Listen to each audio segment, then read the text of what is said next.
Question मैं पढ़ के सुना रहा हूं भाई साहब, तुम सुनो और मिनट टाइमर लगा के सुनो, टाइमर लगा के सुनो कि क्वेश्चन कितना कितना छोटा क्वेश्चन है।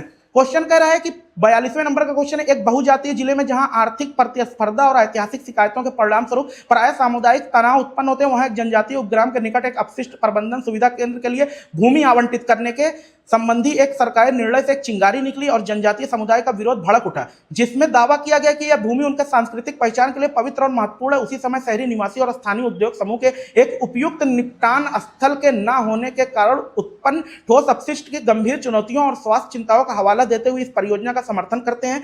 यह संघर्ष सड़क अवरोध, सोशल मीडिया अभियानों और पुलिस के अतिरेक से आरोपों के चलते तीव्र हो गया। एक जिम्मेदार सरकारी अधिकारी के रूप में आपको मध्यस्थता के माध्यम से इस स्थिति को समाधान करने एवं पर्यावरणीय आवश्यकताओं, जनजाति के अधिकारों और शहरी जन स्वास्थ्य के लिए बीच संतुलन बनाते हुए एक संधारणीय परिणाम सुनिश्चित करने का कार्य सौंपा गया। आईएएस बना दिया गया, आपको अधिकारी बन चुके हैं आप। अभी रुकिए, उपर्युक्त के संदर्भ में निम्नलिखित कथनों पर विचार कीजिए। तकनीकी विकल्पों पर चर्चा करने से पहले विरोध करने वाले जनजातीय समुदाय की सांस्कृतिक चिंताओं को स्वीकार करने के साथ एक सफल संघर्ष समाधान प्रक्रिया अवश्य आरंभ की जानी चाहिए। दूसरा ऑप्शन, शहरी स्वास्थ्य चिंताओं के समाधान के लिए सरकार को अविलंब परियोजना के आगे बढ़ाना चाहिए जो किसी लघु वर्ग की भावनाओं से कहीं अधिक महत्वपूर्ण हो। नंबर 3, पारस्परिक समझ विकसित करने और तनाव को कम करने के सहायता के लिए जनजातीय नेताओं, पर्यावरण विशेषज्ञों और नगर पालिका के प्रतिनिधियों को सम्मिलित करते हुए एक बहुहितधारक संवाद मंच का गठन करना चाहिए। नंबर 4, साक्ष्य आधारित निर्णय को सुकर बनाने के लिए एक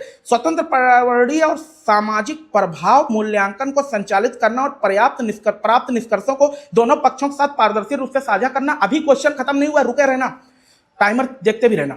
उपर्युक्त कथनों में कौन से इस समाधान प्रक्रिया में योगदान देंगे? पहला, केवल 1, 3 और 4। दूसरा, केवल 2, 3 और 4। तीसरा, 1 और 2। डी, 1, 2, 3 और 4। बताओ अधिकारी जी, आईएएस साहब बताओ।